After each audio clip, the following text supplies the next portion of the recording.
Hey guys, Uncommon Ramen here with another TCG Tuesday. Before I get into the video, let me remind you that if you like my content, please hit that like and subscribe button so I can get those analytics up.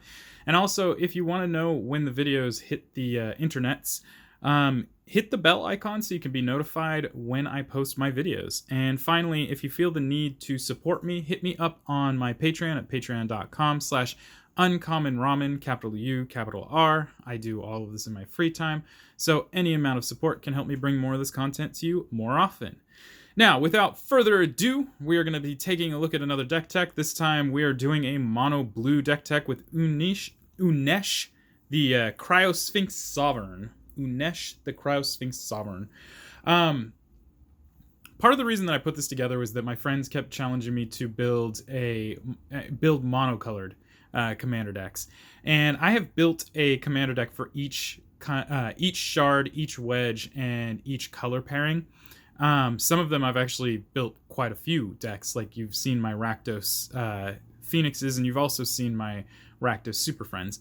I don't tend to build for monocolor and four-color decks. Four-color decks I don't build for because mana base is really ridiculous in those. But monocolor decks I don't tend to build for because they're not all that interesting to me. The themes are, in my opinion, a little bit limited. When you think of mono blue, you think of somebody doing something like a control deck. And while I won't say that this isn't necessarily a control deck, I wanted to build mono decks that had unusual mechanics about them. So in this case, we are mono blue Sphinx Tribal. And that sounds ridiculous, and it's because it is ridiculous. Mono blue Sphinx Tribal. So not only are we going to be looking at a bunch of flying creatures with huge bodies, we're going to be looking to maximize on Unesh's ability here. Unesh is 4 and 2 blue for a 4/4 flying. Sphinx spells you cast cost 2 less to cast, and whenever Unesh or another Sphinx enters the battlefield under your control, you reveal the top 4 cards of your library. An opponent separates those into 2 piles, and you put 1 pile into your hand and the other into your graveyard. So it's like a mini Fact or Fiction, and it's not even that small by comparison. Fact or Fiction is 5 cards, this is only 4 cards, so it's a smaller version of Fact or Fiction. But it really helps to get through the deck and find the pieces that you need much quicker. So we're going to go through the creatures now. As you can imagine, they are all Sphinxes. There isn't a single card in here that is not a Sphinx. Single creature. All right, we're starting with Alhemerit High Arbiter, 5 and 2 blue for a 5/5 Sphinx with flying. As Alhemerit High Arbiter enters the battlefield, each opponent reveals his or her hand. Choose the name of a non-land card revealed. This way, your opponents can't cast spells with that name. Obviously, in a singleton format, this isn't nearly as powerful as it could be if it was in a deck where they were running 4 copies of these cards. But this is still pretty powerful. It will lock out a single card in an opponent's hand.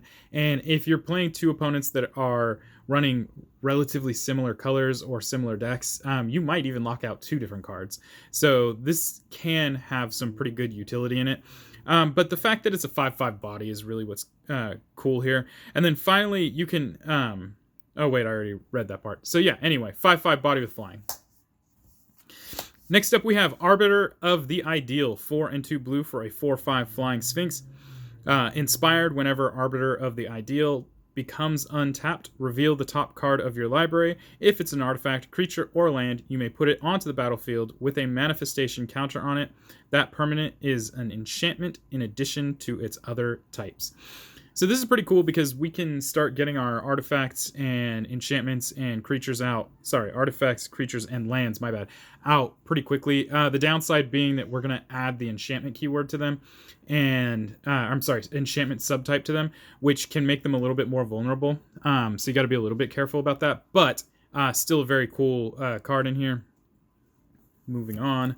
We got ourselves Argent Sphinx, 2 and 2 blue for a 4/3 Sphinx with flying. Has Metalcraft. You can pay 1 blue, exile Argent Sphinx, return it to the battlefield under your control at the beginning of the next end step. Activate this ability only if you control 3 or more artifacts. So the 3 or more artifacts thing, that's the Metalcraft thing. So as long as you have 3 or more artifacts, you can kind of blink this guy in and out of existence, which means that he's really hard to kill. And that is just really good in this deck. Again, 4 for a 4/3 flying body is way better than a lot of things. So we're definitely happy about that. Next up, we have a Tempest, All-Seeing. This is 3 and 3 blue for a 4/5 flying Sphinx. For 2 and a blue, you can tap it to draw 2 cards and then discard a card. And whenever a Tempest, All-Seeing, deals damage to an opponent, you may reveal your hand. If cards with at least 6 different converted mana costs are revealed this way, that player loses the game. This is actually relatively possible, especially with as much cards as we're going to be drawing, and especially with how many different mana costs the Sphinxes themselves have. So this, not to mention that this is a flying body, your opponents have to be very careful about this card. Next up, we have Chancellor of the Spires, 4 and 3 blue for a 5/7 Sphinx. It has flying. You may reveal this card from your opening hand. If you do, at the beginning of the first upkeep, each opponent puts the top 7 cards of his or her library into his or her graveyard. And then when Chancellor of the Spires enters the battlefield, you may cast target instant or sorcery card from an opponent's graveyard without paying its mana cost. So it doesn't matter when you end up playing this card. You're still going to get some really good value off of this. Even in the early game, you could use it if your opponents are playing green to get ramp spells out of their graveyard. Late game, mid game, you could find some really nasty spell to cast, and you get to cast it for free. Just all around, super good card. And again, it's a 5/7 body with flying. Next up, we have Conundrum Sphinx. This is 2 and 2 blue for a 4/4 flying. Whenever Conundrum Sphinx attacks, each player chooses a card name. Then each player reveals the top card of their library. If the card a player revealed has a name they chose, that player puts it into their hand. If it doesn't, that player puts it on the bottom of their library. This, again, is one of those Sphinxes that would be much better in a constructed format where you can use 4 copies of a card. But because we're in a singleton format, this guy's going to whiff more often than he's going to hit. But either way, what it is going to do is it's going to take the top card of your library off and give you access to a different card. So, worst case scenario, maybe there's a land at the top that you didn't want to hit, or some card, you've seen the card on top of your library and you just don't want it. This will fix that. Next up, we have Curator of Mysteries. This is 4/4 for 2 and 2 blue. It has flying. Whenever you cycle or discard another card, you get to scry one, and you can cycle this for 1 blue. There are a lot of cards in here that will either have you discarding or cycling, so you just have to pay attention to that kind of stuff, and this will get value. Next up, we have Dazzling Sphinx. This is 3 and 2 blue for a 4/5 flying. When Dazzling Sphinx deals combat damage to a player, that player exiles cards from the top of their library until they exile an instant or sorcery card. You may cast that card without paying its mana cost. Then that player puts the exiled cards that weren't cast this way on the bottom of their library in a random order. So I like this for the chaos. You're going to get something, some instant or sorcery of some sort of value out of their deck, and you get to play it, and it benefits you and not them. That's just super good. Next up, we have Dream Eater, 4 and 2 blue for a 4/3 flying body. It has flash, and when Dream Eater enters the battlefield, you surveil 4. And when you do, you may return target non-land permanent to an opponent that an opponent controls to its owner's hand. Surveilling, you just look at the top 4 cards of your library, and you can put any number of those into your graveyard, otherwise put them back on top of your library in any order. This is really good for just bouncing some big threat that's coming your way, or, the control aspect of this deck. It's just really good at trying to keep things under control. Next up, we have Eligeth, Crossroads Augur, 4 and 2 blue for a 5/6 flyer. If you would scry a number of cards, draw that many cards instead, and it has partner. This isn't here because we're going to do a lot of scrying. There's quite a few Sphinxes in here that allow you to scry, not to mention other cards in here that will allow you to scry. This gives you that extra value of, instead of scrying, you just straight up get to draw it. And this deck has a lot of ways of drawing a lot of cards and discarding a lot of cards. So we're going to see a at least one alternative strategy in here because of that. Next up, we have Enigma Thief. This is 5 and 2 blue. It has Prowl for 3 and a blue. It has Flying and is a 5/5. When Enigma Thief enters the battlefield, for each opponent, return up to one target non-land permanent that player controls to its owner's hand. This again is very similar to the Dream Eater in the aspect of just trying to control the game and make sure that we're not getting overwhelmed. Next up, we have Glyph Keeper. This is 3 and 2 blue for a 5/3 flyer. When Glyph Keeper becomes the target of a spell or ability for the first time each turn, counter that spell or ability. And then it has Embalm for 5 and 2 blue. So it's just a very persistent creature that is insanely difficult to get rid of. Next up, we have Guardian of Tazim, 3 and 2 blue for a 4/5 flyer. It has Landfall. When a land enters the battlefield under your control, tap target creature an opponent controls. If the land was an island, that creature doesn't untap during its controller's next untap step. Again, for the control aspect here, we are doing our best to make sure that we're nullifying the biggest and worst threats on our opponent's field while keeping ourselves very, very aggressive. Next up, we have Master of Predicaments. This is 3 and 2 blue for a 4/4 flying. Whenever Master of Predicaments deals combat damage to a player, choose a card in your hand. That player guesses whether the card's converted mana cost is greater than 4. If the player guessed wrong, you may cast the card without paying its mana cost. This is potentially really powerful. There are quite a range of casting costs in this deck. So you can really try and mess with your opponent's head on casting costs there to try and make it so that you maximize this ability. Because it can also be really bad if your opponents are just on spot with every call they make. Next up, we have Master of Winds. This is 2 and 2 blue for a 1/4 flying. When Master of Winds enters the battlefield, you get to draw 2 cards and then discard a card. And whenever you cast an instant or sorcery or wizard spell, you may have Master of Winds, base power and toughness become 4/1 or 1/4 until end of turn. This is kind of a placeholder, actually. If you have the opportunity, there are 2 other Sphinxes that I'm not running in here that you probably should run. There was an ambassador, something Sphinx ambassador, maybe. I'm not really sure. It's the I wish I could remember what it was called, but that one it's like a $10 card.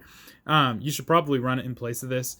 There's also Consecrated Sphinx. I did take Consecrated Sphinx out of this because I was drawing way too many cards way too quickly, and it made it so that this was a single-minded deck where all it was about was getting the alternative win, as opposed to just being able to play Magic. So you can run Consecrated Sphinx. I do not. There is that Sphinx Ambassador. If I remember what it is, I'll try and make sure to post it in here. But those are the cards that I would replace this with.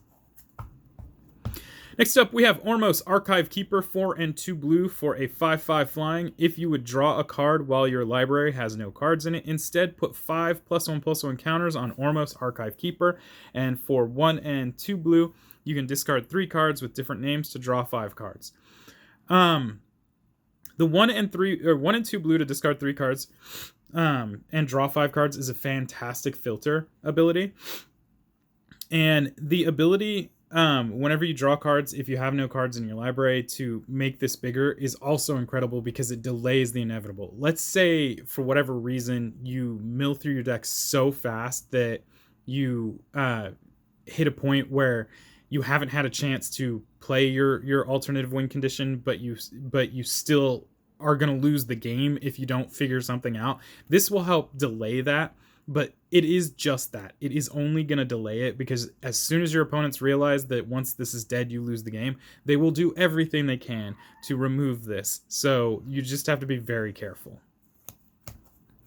Next up, we have Prognostic Sphinx, 3 and 2 blue for a 3/5 flying. Discard a card. Prognostic Sphinx gains hexproof until end of turn, and then you tap it. And whenever Prognostic Sphinx attacks, you scry 3.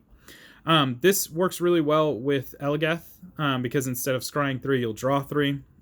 You get to discard a card to make it hexproof, so it's really hard to kill this thing. And yeah, it's a 3/5 body with flying. Next up, we have Rescuer Sphinx. This is 2 and 2 blue for a 3/2 flying. As Rescuer Sphinx enters the battlefield, you may return a non-land permanent you control to its owner's hand. If you do, Rescuer Sphinx enters the battlefield with a +1/+1 counter. I don't know what else to say about this. It's just a good card. Next up, we have Riddlemaster Sphinx, 4 and 2 blue for a 5/5 flyer. When Riddlemaster Sphinx enters the battlefield, you may return target creature an opponent controls to its owner's hand. Again, just the whole control aspect, trying to make sure the bigger threats are not on the table. Next up, we have Scholar of the Lost Trove, 5 and 2 blue for a 5/5 flying. When Scholar of the Lost Trove enters the battlefield, you may cast target instant, sorcery, or artifact card from your graveyard without paying its mana cost. If an instant or sorcery spell was cast this way and would be put into the graveyard this turn, exile it instead. So this one's really cool, not just because you can target instants and sorceries in your graveyard, but you can actually target artifacts too. And so if your opponents are doing their best to try and hate out your artifacts, this is a great way to reoccur them. And it's one of the only ways in this deck to really reoccur anything. So super cool. Next up, we have Sphinx of Foresight. This guy is 2 and 2 blue for a 4/4 flying.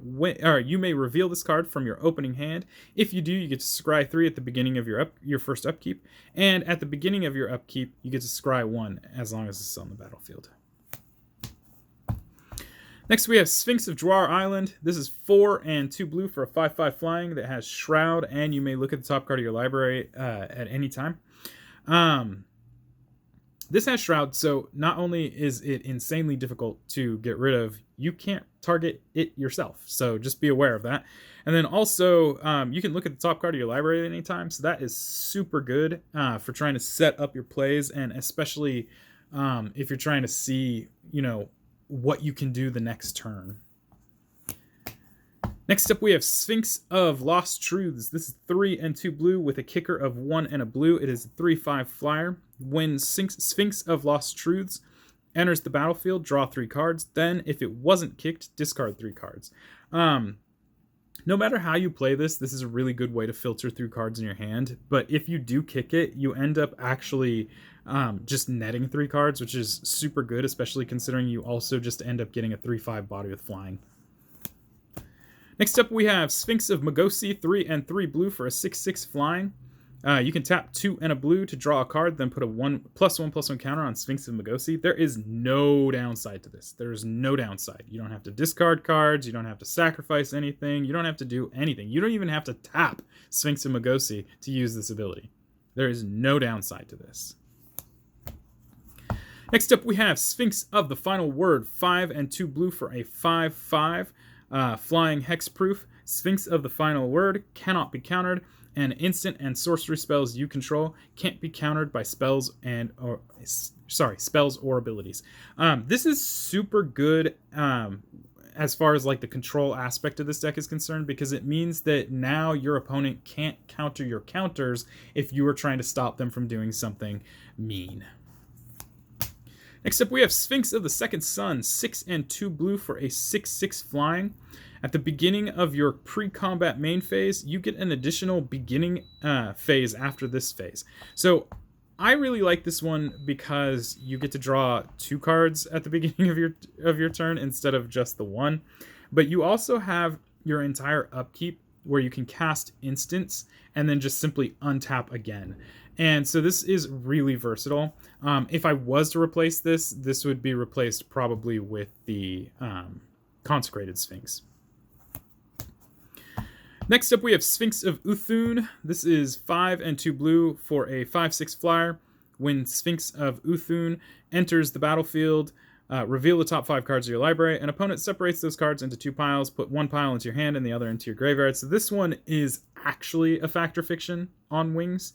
But it's also not a legendary creature, and Unesh, my bad, just has far better utility in the end. Still good card, though. Next up, we have Windreader Sphinx. This is 5 and 2 blue for a 3/7 flyer. Whenever a creature with flying attacks, you get to draw a card. So There is nothing in here that doesn't have flying, so this is fantastic. We're just drawing tons of cards. So you can see right now, our pattern here is we're drawing tons of cards. Now let's look at why. First, we're going to look at instants. And the instants, we have a lot of counters and removal. So starting with an offer you can't refuse.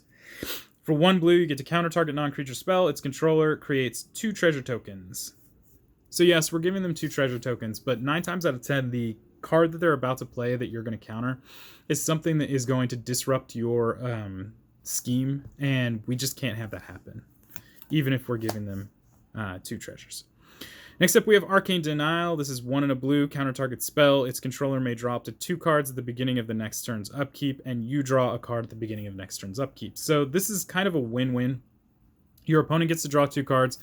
You're countering something that's probably worth more than the 2 cards they're about to draw. You also get to draw cards, which is exactly the kind of MO we're going for, so just a really good card. Next up, we have Cyclonic Rift. This is just a staple in blue.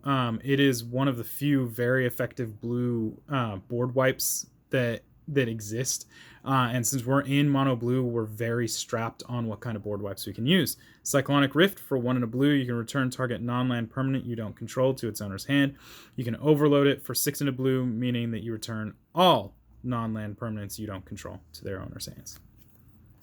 Next up, we have Fierce Guardianship, 2 and a blue. If you control your commander, you may cast the spell without paying its mana cost, and you counter target non-creature spell.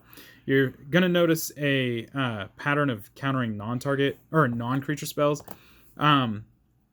It's not that there aren't creature spells that are worth countering. It's just that a lot of the time, the stuff that you want to counter is going to be stuff that is non-creature targeting your stuff.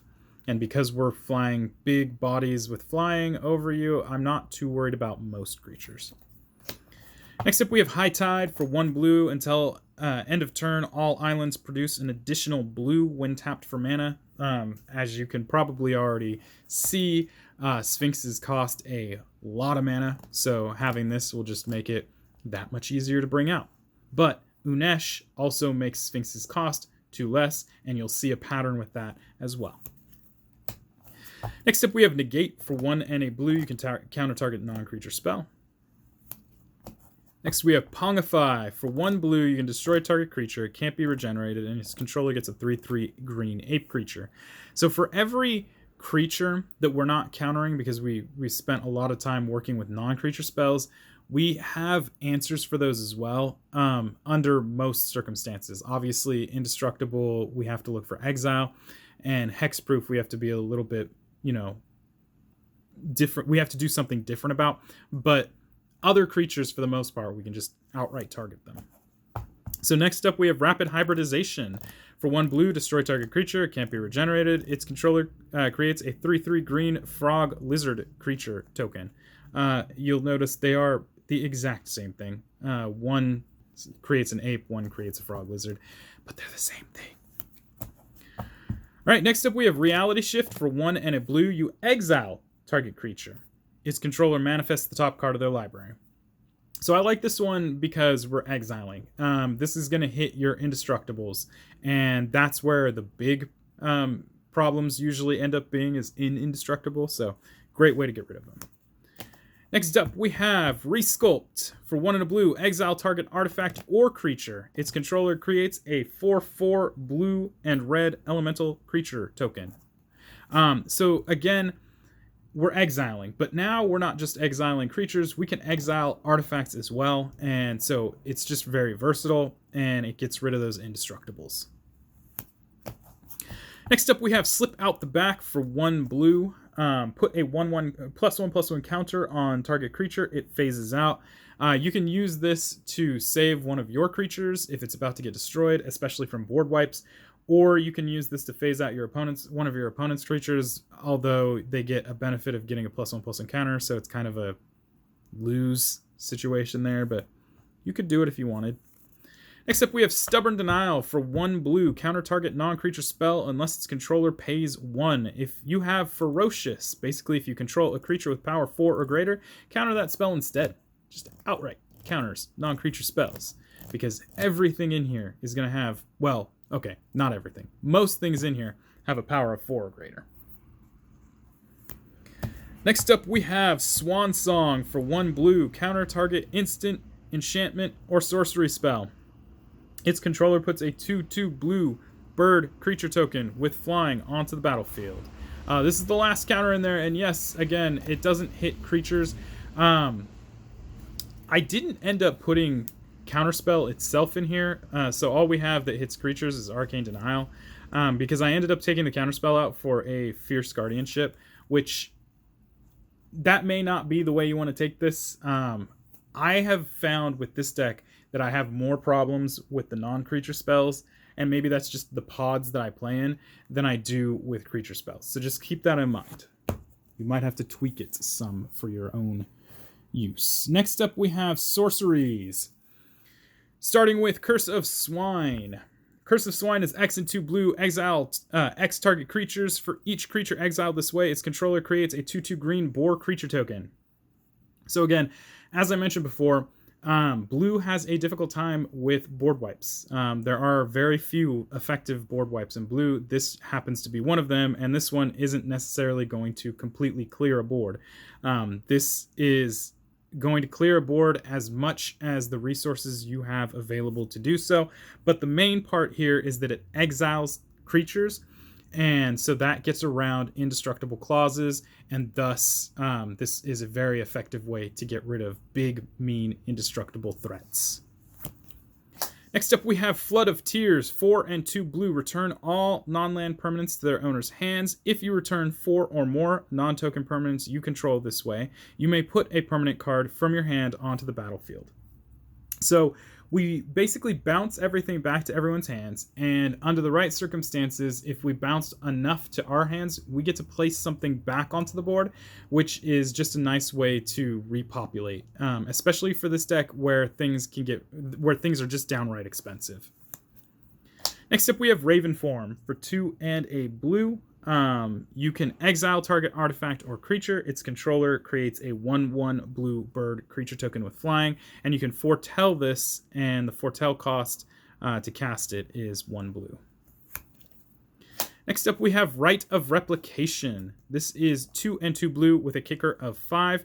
Create a token that is a copy of target creature. If this spell was kicked, you actually create 5 of those tokens. So this is this could potentially be a game winner, because, again, Unesh sees every Sphinx that enters the battlefield. So this is going to have 5 copies of a Sphinx enter the battlefield, not to mention, well, I guess you already cast the Sphinx, but it's going to see 5 copies of some Sphinx enter the battlefield, which means you're going to get 5 triggers of Unesh going off. That's 40 cards that you are pulling out of your deck completely. If you are late game, that will completely mill out your deck. This has happened to me before. Unfortunately, I didn't have a way to win that game because I didn't have any alternative win condition in my hand. But if you have something that says when your library is gone, you win the game, this is going to do that for you. Right, next up we have Spectral Deluge. This is 4 and 2 blue. Return each creature your opponents control with toughness X or less to its owner's hand, where X is the number of islands you control. And you can foretell this for 1 and 2 blue. Well, you foretell it for 2. You can cast it from foretell for 1 and 2 blue. This is super good because it only hits your opponents. Again, though, it has the limitation of islands in play. The thing is, your deck is mostly islands, so it should be relatively easy to bounce most of your opponent's big threats back to their hand, if not all of them. So very good card, and again, it doesn't hit you. Okay, next up, we're going to take a look at artifacts, and there's a lot of meat in the artifacts. Starting with the Arcane Signet. Arcane Signet costs 2. You can tap it to add a mana to your mana pool of your commander's color identity. We have Caged Sun. Caged Sun should be in every monocolor deck. If you're running a monocolor deck, you should have a Caged Sun in it. Caged Sun is 6. As it enters the battlefield, choose a color. Creatures of the chosen color get +1/+1, and whenever a land's ability causes you to add one or more mana of the chosen color, add one additional mana of that color. So we get to double down on our mana production with this card. Super good in a deck like this where everything can be potentially very expensive. Herald's Horn. This is 3.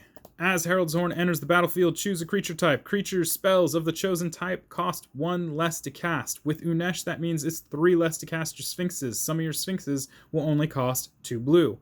At the beginning of your upkeep, you look at the top card of your library. If it's a creature card of the chosen type, you may reveal that card and put it into your hand, which helps accelerate your draws because you still get to draw right after that. Next up, we have Kefnet's Monument. This is 3 blue creature spells you cast cost 1 less to cast.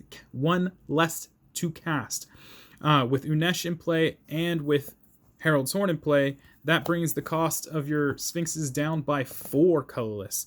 Whenever you cast a creature spell, whenever you cast a creature spell, it doesn't have to be a specific color. Oh, that's cool. Whenever you cast a creature spell, target creature an opponent controls doesn't untap during its controller's next untap step. That is super good. So this again lends to your ability to protect yourself. So basically control your ability to control the field.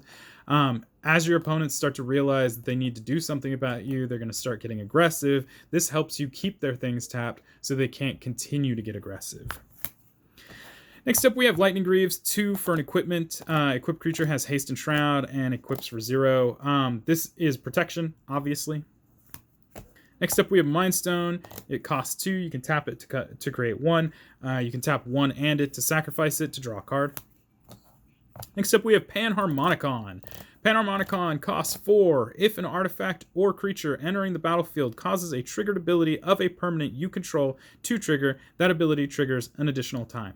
So not only are we going to double up on Unesh's ability, we're going to double up on all of our Sphinx's abilities, not to mention the tons of other cards in here that we can double up on. And you'll see one of the enchantments specifically that just gets out of hand with this, especially with Unesh on the table. Next up, we have Sapphire Medallion. This is 2. Your blue spells cost 1 less to cast. This again, coupled with Unesh, with Herald's Horn, and with Kefnet's Monument, makes your Sphinxes cost you 5 less, bringing most of the Sphinxes down to just the blue cost.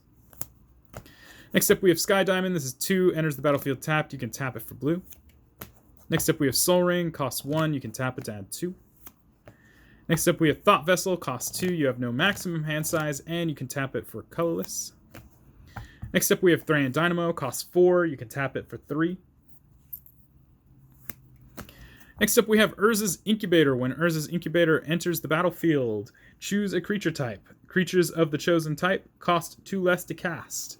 So again, we are just trying to bring the casting cost of these Sphinxes low enough that it is only blue mana that we have to pay for it, and then we use cards like High Tide to really maximize Unesh's ability to draw us through our deck and bring us to a Jace win, or just bring us to a point where our battlefield is so ugly with huge flyers that your opponents can't do anything about it. Last but not least, we got Worn Power Stone. 3 enters the battlefield tapped. You can tap it for 2. Okay, the next thing we're looking at is enchantments. Starting with Imprisoned in the Moon. This is 2 and a blue. Enchant creature, land, or planeswalker. Enchanted permanent is a colorless land with tap to add colorless and loses all other card types and abilities. Again, this is another great way to deal with especially indestructible creatures, but just to deal with creatures that are threats. Next up, we have Reflections of Litjara. 4 and a blue. As Reflections of Litjara enters the battlefield, choose a creature type. Whenever you cast a spell of the chosen type, copy that spell. With Unesh in play, that doubles down on his trigger whenever you cast a Sphinx.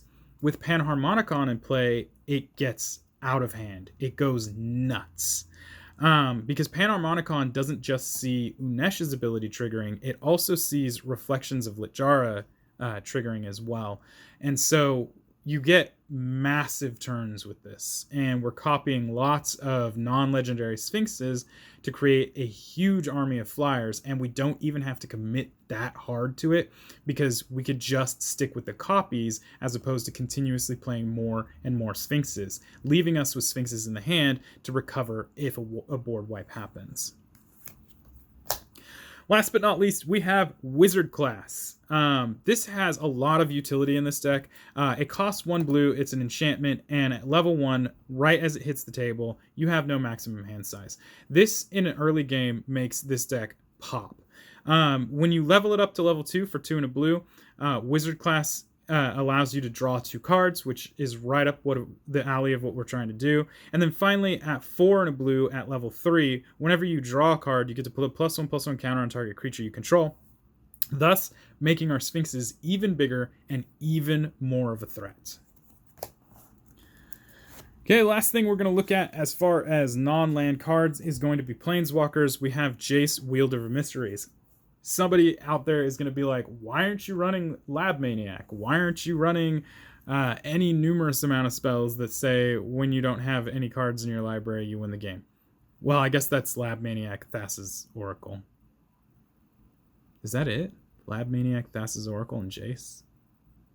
I don't know. But anyway, reason behind that. I didn't want to.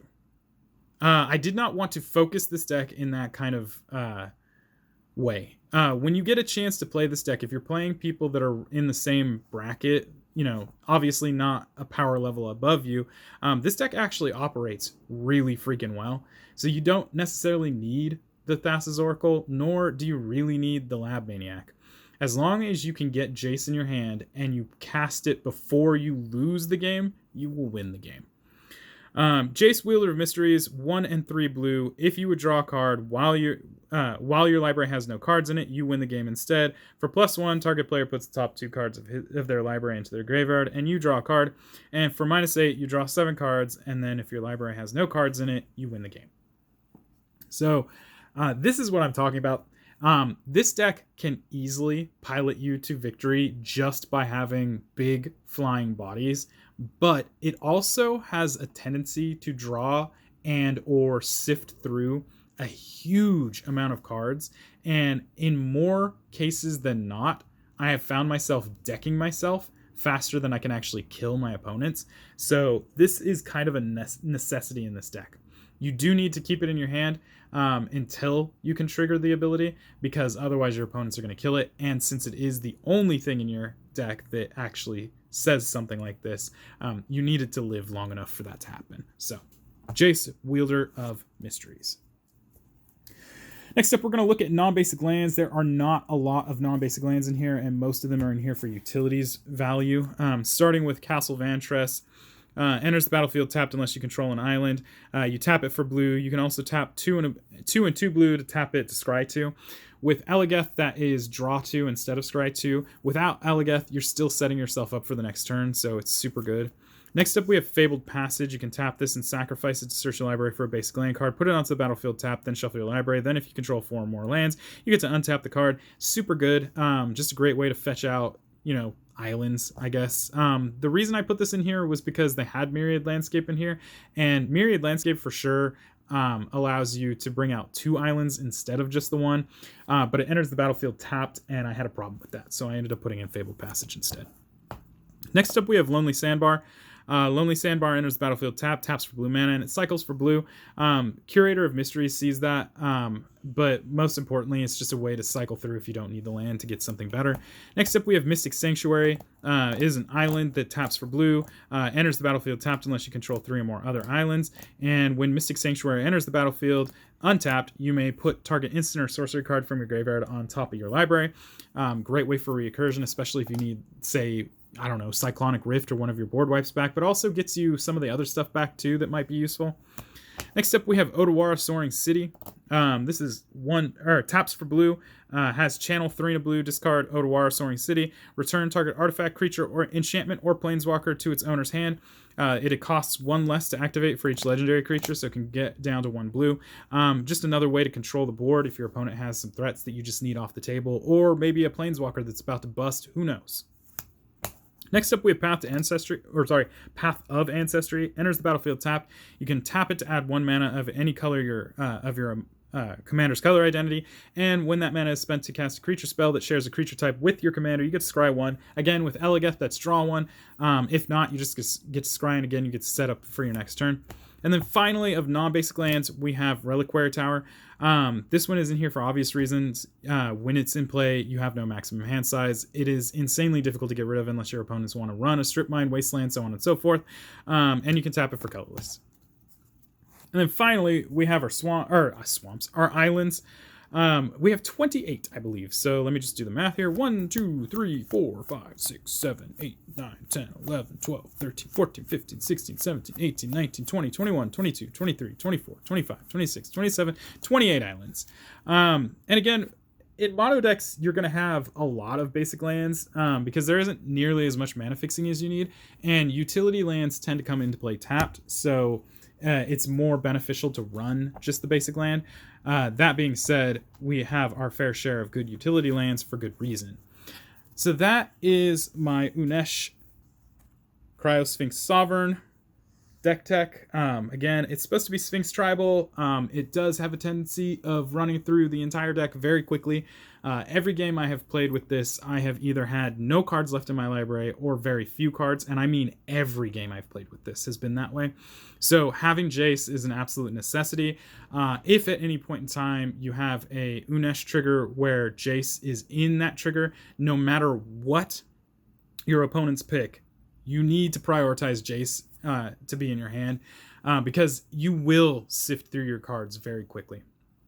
But anyway, yeah, Jace, Unesh Sphinx Tribal with a side of no library win condition, and that's really it. If you have any questions or comments, leave them down below, but keep them positive. I will be removing any negative comments. And guys, until next time, peace.